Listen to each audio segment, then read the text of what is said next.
Es para mí un gusto poder saludar a Fernando Ruiz, director de investigación de Mexicanos Primero, para platicar de este asunto del regreso a clases. Fernando, bienvenido, ¿cómo estás? Hola, Magda, buenas tardes. Gracias por la oportunidad.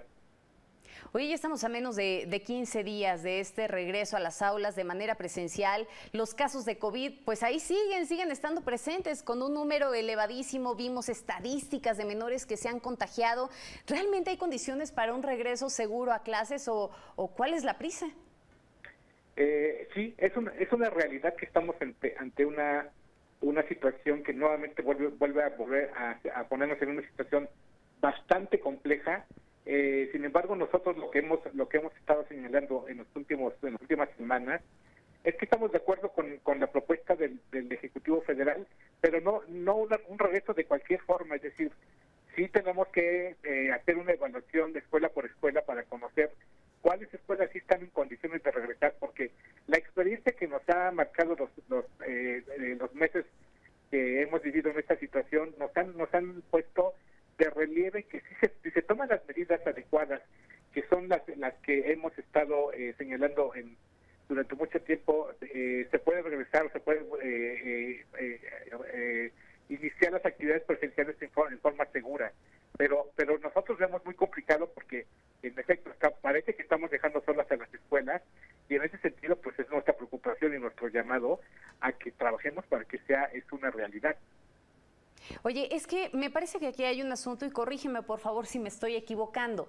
Se dejó de lado la regionalización. En un principio, cuando se hablaba, y te estoy hablando del año pasado, cuando se trataba el tema del regreso a clases, se decía, bueno, hay que regresar de manera segura, vamos a implementar una serie de programas piloto en X estados de la República Mexicana y demás.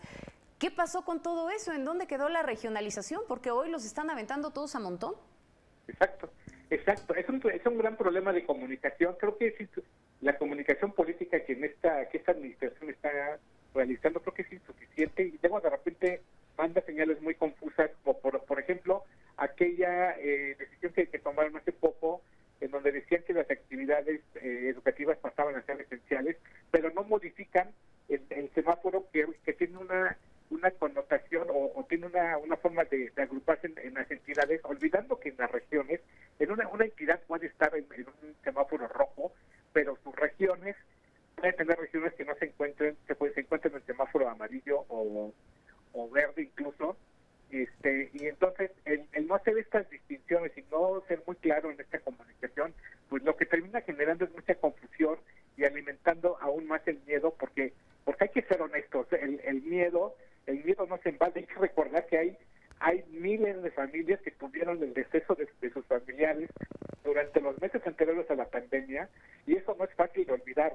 Tenemos que ser mucho más precisos en la comunicación, y creo que en ese sentido las autoridades federales y estatales nos están dejando mucho que desear.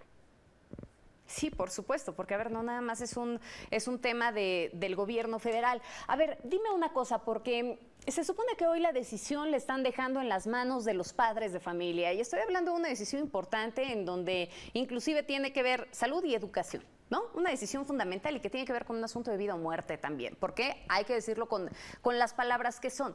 ¿Qué va a pasar con aquellos padres de familia que, hablando de un nivel socioeconómico en donde no pueden acceder a una escuela privada, decían quedarse en casa?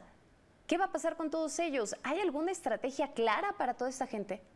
No, desgraciadamente es algo que nosotros hemos estado señalando, porque los datos que nos están arrojando las encuestas que hemos levantado en los hogares, lo que nos están diciendo es que aún en el caso de que de cuando los alumnos se conectaron a distancia, los aprendizajes no son los relevantes. Estamos teniendo problemas de conocimientos básicos, no solamente entre los chicos de cuarto grado, en los de quinto, sexto, primero, segundo y tercero de secundaria, que la mayoría, 8 de cada 10 niños de tercero de secundaria no pueden resolver, por ejemplo, una operación de división que deberían manejar desde que estaban en cuarto de primaria. Entonces, no hay una estrategia que sea eficiente para la recuperación de los aprendizajes, y esto es algo que estamos haciendo el señalamiento, porque incluso en el presupuesto de egresos se desaparecieron los programas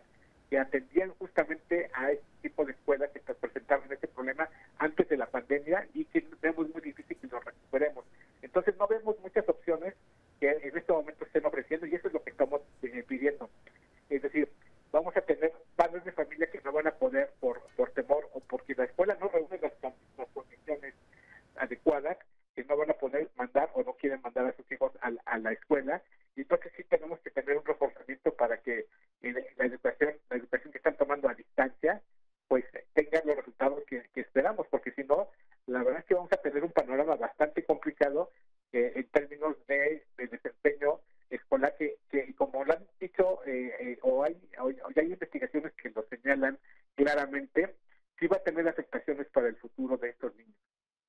Híjole, y que bueno, hasta este momento, y si me permites decirlo de esa manera, Fernando, pues realmente no sabemos en dónde estamos parados, ¿no? No se ha dicho realmente cuál es esta ruta educativa, de qué tamaño es el problema del abandono escolar, del rezago educativo, salvo por todas estas investigaciones que han hecho ustedes desde, pues, de la sociedad, desde las asociaciones civiles, para poder conocer más o menos el asunto en torno al regreso a clases y, por supuesto, también la afectación a la educación. Fernando, como siempre, un gusto.